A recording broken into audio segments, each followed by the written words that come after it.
Hey, it's Chris, and in this video we're going to review this Nike Vaporfly Next % 2 shoe. So before we get to this, it's worth considering, okay, well, what was good about the one and what didn't I like about the one? And the one was very fast. It made a great shoe. It is incredibly light. There were just a couple of problems with it. So one is that the upper was super tight. In order to get it to feel secure on my feet, I had to really tighten the laces, and that made the top of the shoe really cut into the top of my foot, and that was pretty uncomfortable. It's also got this little rocker effect at the bottom that would again agitate the bottom of my foot, and the shoelaces would constantly come untied, and you'd be smashing out a 5k or 10k PB, and then the lace would come untied, and it was so frustrating because you'd then either have to run with a shoelace that was hanging off, or you'd have to stop and tie it and then lose your time, and super annoying. You'd spend all this money on this really fancy shoe and then they put terrible laces in it.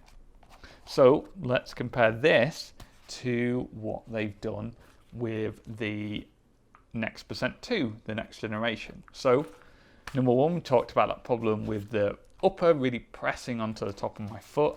Well, this material had vaporwave in the original, and it was nice other than it needed to be really tight and that cut into you. The 2 has replaced it with Atomknit, and I was pretty skeptical of Atomknit at first because I like a lot of room for my toes and it tends to hug a bit more like a sock, so I kind of liked vaporwave for that. But the Atomknit is probably nicer on balance because it doesn't hurt the top of my foot anymore.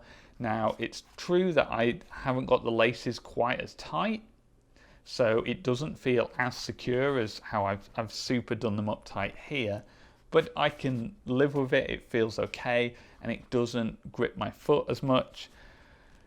I think Atomknit seems a bit more like it would let air through. In my experience, there isn't really a difference. The vaporwave was actually quite nice and cooling, and my feet never got too warm, and I'm more worried about that with the Atomknit, but so far it's been okay.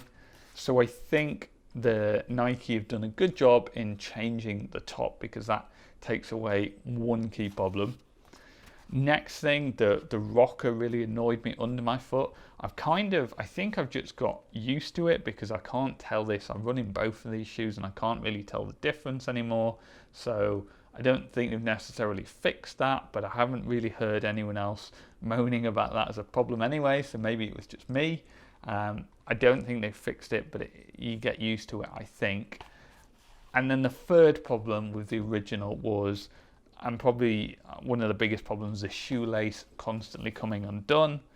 Then these Next % 2, they have this new shoelace, and it's kind of this textured braiding thing, and it feels a lot more secure. It hasn't come undone yet.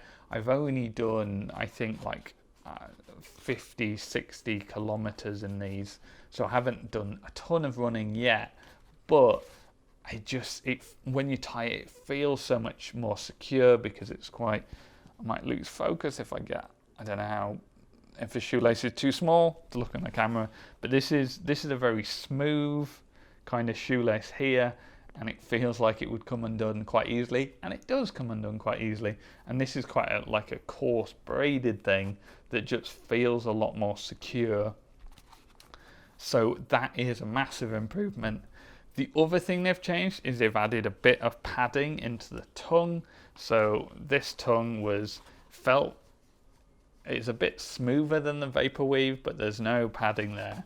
There is a tiny bit of padding here on the tongue of the Next % 2, so maybe that also helps with the problem of it squeezing my foot too hard at the top, is I've got that padding.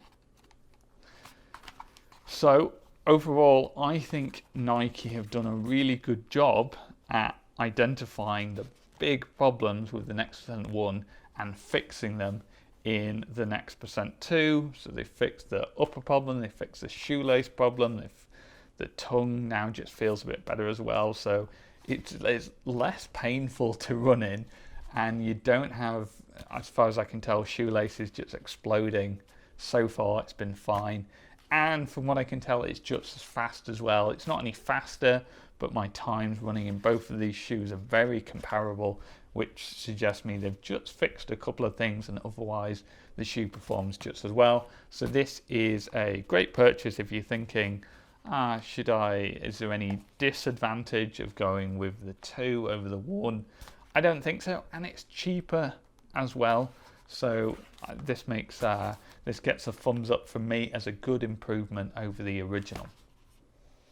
Hopefully that was useful. If so, please give this video a thumbs up, and if you're into running and triathlon, then hit the subscribe button, because that's what my channel is all about, and I would love to see you in another video.